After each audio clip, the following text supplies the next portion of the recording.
प्रभाकरला भयपट बघण्याची प्रचंड आवड होती. म्हणजे इतकी की त्याला हॉरर सोडून दुसरं काहीही आवडायचं नाही. अशा प्रकारचे चित्रपट बघून मनात एकच प्रश्न येत असे, हे असे खरोखरच असे असू शकते का? झपाटलेले जंगल, चेटकीन, झपाटलेला बंगला वगैरे वगैरे. त्याने अशाच ठिकाणांचा शोध घ्यायला सुरुवात केली आणि अशीच एक जागा आणि ठिकाण त्याला त्याच्या मित्राकडून समजले.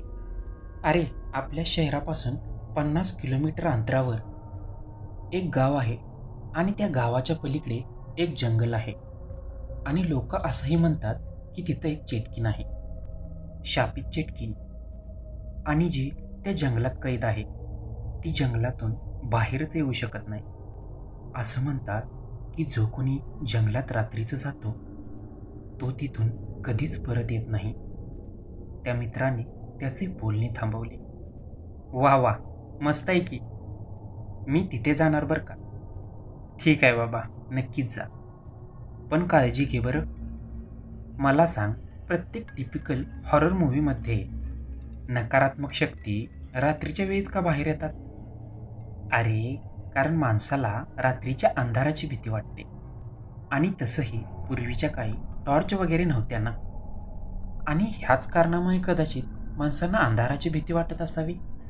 आणि शिवाय रात्रीच्या अंधारात भयानक जनावरही बाहेर पडत होती.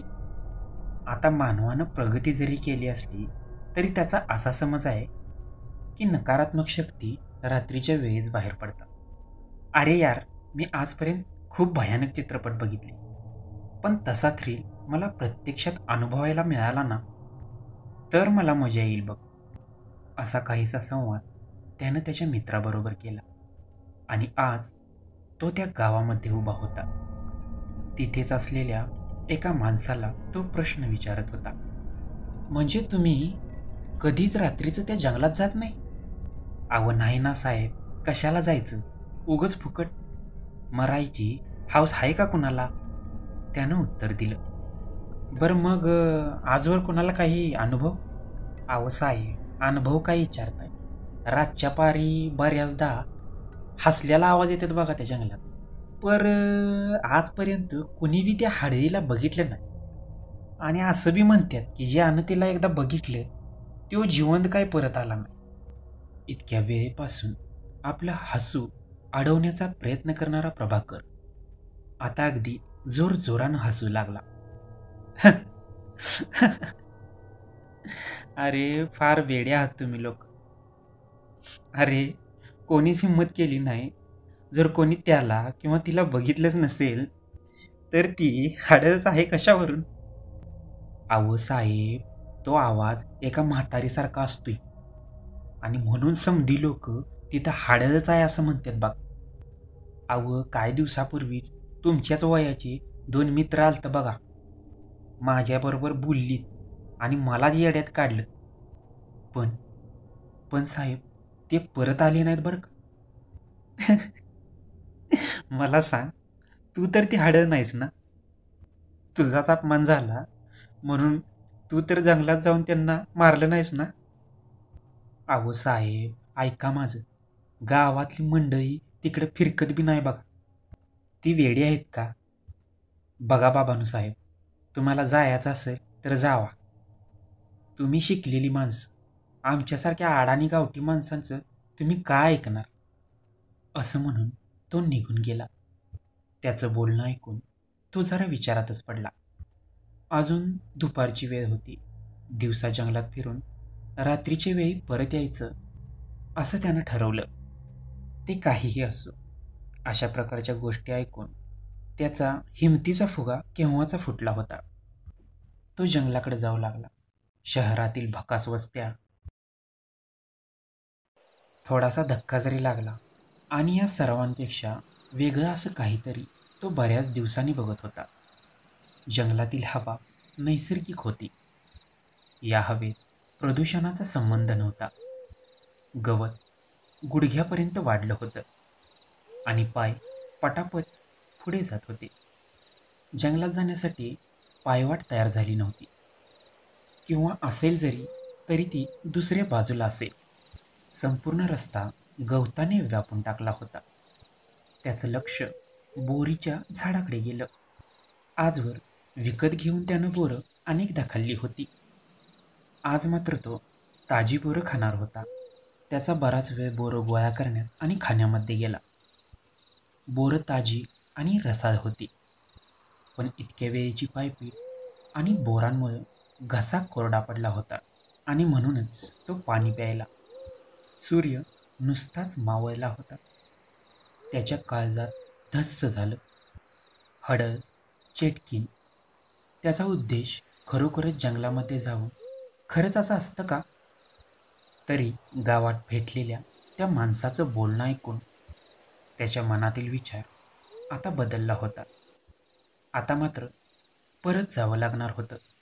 तसाही याआधी तो अनेकदा भटकला होता आणि त्याचमुळे तो रस्ते मात्र सहजासहजी विसरत नसे. जंगलात किती वेळ गेला होता? 1 तास? 2 तास? बराच वेळ तर त्यानं जंगलातील बोरं खाण्यातच घालवला होता. इतका वेळ चालत असूनही अजून देखील गावाच्या खुणा देखील दिसत नव्हत्या. प्रकाश कमी कमी होऊन आता दृश्यमानता मात्र कमी झाली होती. त्याने बॅगेतून टॉर्च बाहेर काढला. त्याला आता धक्काच बसला. तो रस्ता चुकला होता.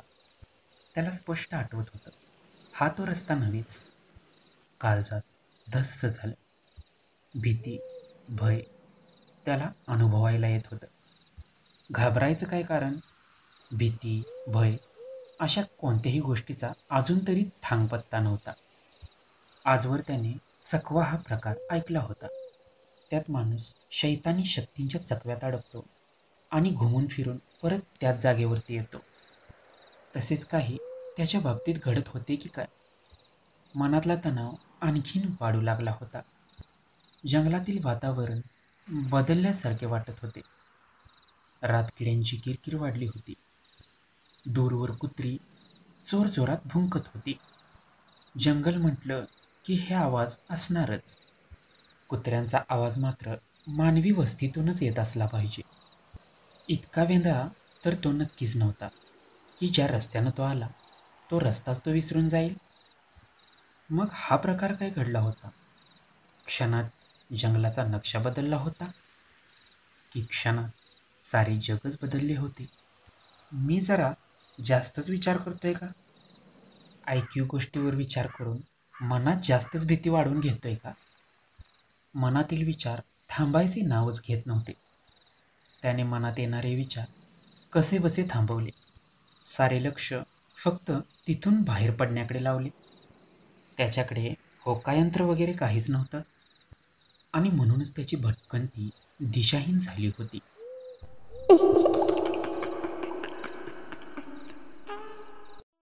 असा आवाज आला आणि त्याच्या पावलांबरोबर क्षणभर त्याच्या हृदयाचे ठोकेही थांबले. आवाज मागून आला होता. आवाज भयानक होता. आवाजावरून तो आवाज एका म्हातारीचा वाटत होता. त्या आवाजात आनंद होता हे मात्र त्याला लगेचच जाणवले. तो घरकन मागे वळाला. झाडाखाली टॉर्च फिरवली.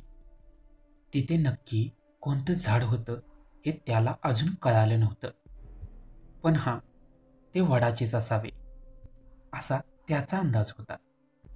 तो आवाज तिथूनच येत होता. अ अ ए ए ए कोण आहे रे तिकडं? आवाज क्षणभर शांत झाला. त्या आवाजापेक्षा शांतता परवडली असं वाटू लागलं. पण तो कानाला आणि डोक्याला वैताग आणणारा आवाज त्याला नकोसा वाटत होता. पण ही शांतता थोडा वेळच टिकली. पुन्हा परत तोच आवाज त्याच्या कानी पडला.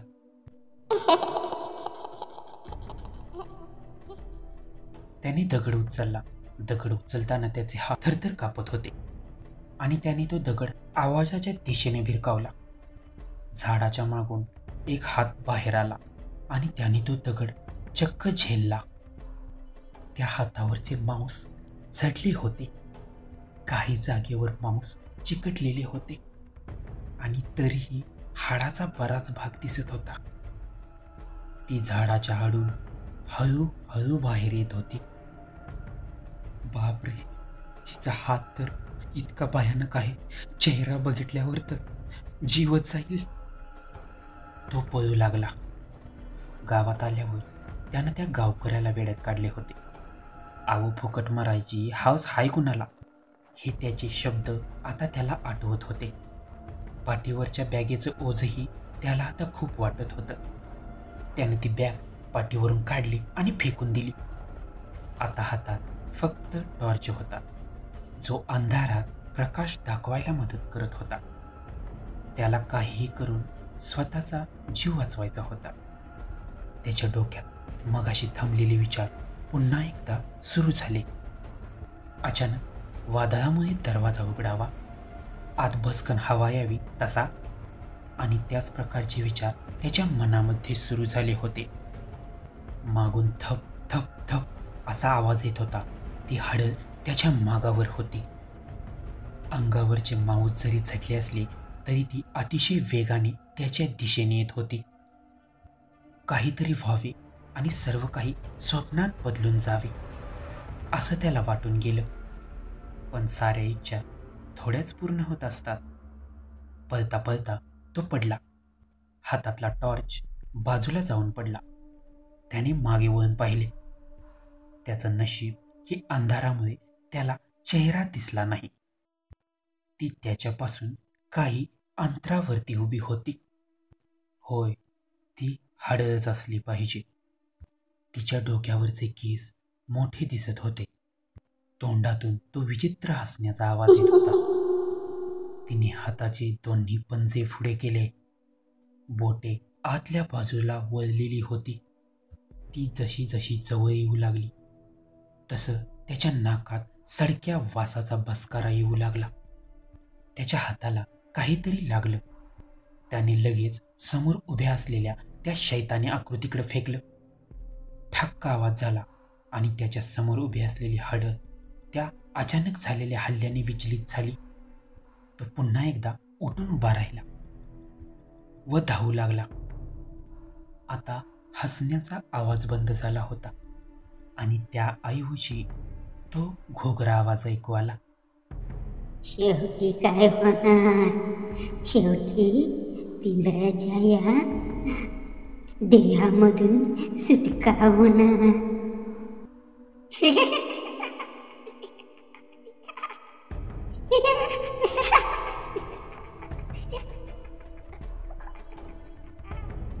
बापरे, काय भयानक आवाज होता तो. हळूहळू त्याच्या शरीरातील शक्ती आता संपू लागली होती. जरा थांबून पाणी प्यायला असता तर मूर्खपणा करून त्यानं बॅग फेकून दिली होती. शेवटी शरीराची सगळी मर्यादा संपली. तो कोसळला. त्याच्या हृदयाची धडधड वाढली होती. श्वास जोरजोरात बाहेर पडत होते आणि धप धप धप आवाज आला. ती जवळ येऊन उभी राहिली होती. सुटका होणार शरीराच्या या पिंजऱ्यातून. सुटका होणार.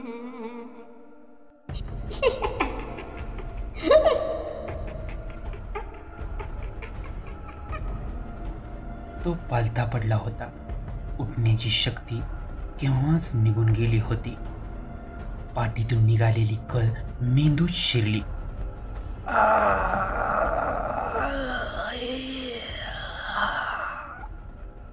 मग आणखी सपासप वार झाले. त्या टोकदार नक्या आणि तो भेसूर हसण्याचा आवाज.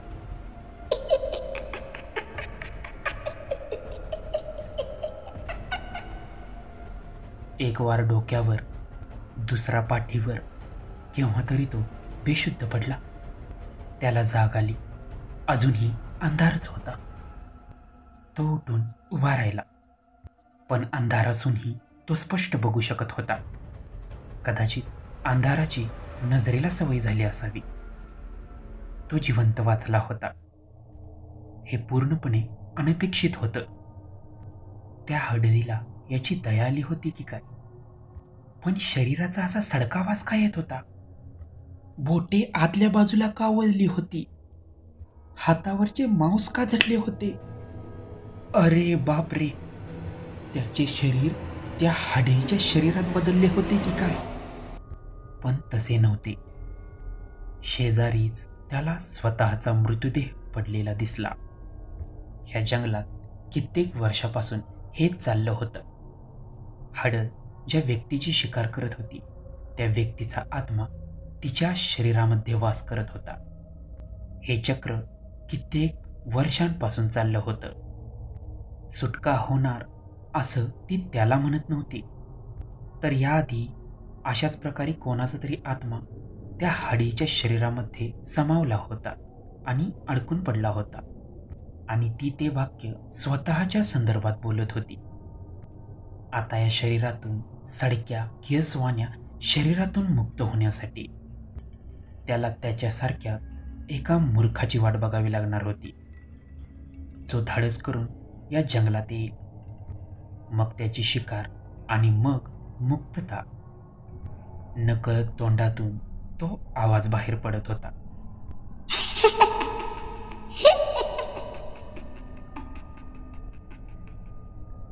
त्याने स्वतःच्या मृतदेहाकडे पाहिले. त्याला कसेच वाटले. त्याने त्याचा पाय पकडला आणि ओढत घेऊन निघाला. त्या दिशेने ते शरीर आपोआप जात होते, तिथेच जिथे आजवर साऱ्या शिकार झालेल्यांचे मृतदेह फेकलेले होते, त्या खोल खड्ड्यात. अरे चल रे, कसली हाडं आणि कसलं काय? अरे अफवा त्या सगळ्या. डरपोक आहेस तू, डरपोक. चल, तो त्या गावकऱ्याला म्हणाला. अहो साहेब, काही दिवसांपूर्वी असाच एक तुमच्या वयाचा मुलगा आला होता. असाच मोर ह्या वाटेनं जंगलात गेलता. आजवर परत नाही आला ती. त्यानं त्याच्या बोलण्याकडं दुर्लक्ष केलं. लवकरच अंधार पडणार होता आणि तो त्या जंगलाकडे जाऊ लागला. तर मित्रांनो, ही होती आजची आपली भयकथा. तुम्हाला ही भयकथा आवडली असेल तर प्लीज या व्हिडिओला लाईक करा आणि तुमच्या कमेंट्स मला प्लीज कमेंट बॉक्समध्ये करा. काही सुधारणा असतील तर त्या तुम्ही मला कमेंट बॉक्समध्ये सुचवू शकता. त्याचप्रमाणे तुमच्या काही भयकथा असतील तर तुम्ही माझ्या ईमेल आय डीवरती मेल करून मला कळवू शकता.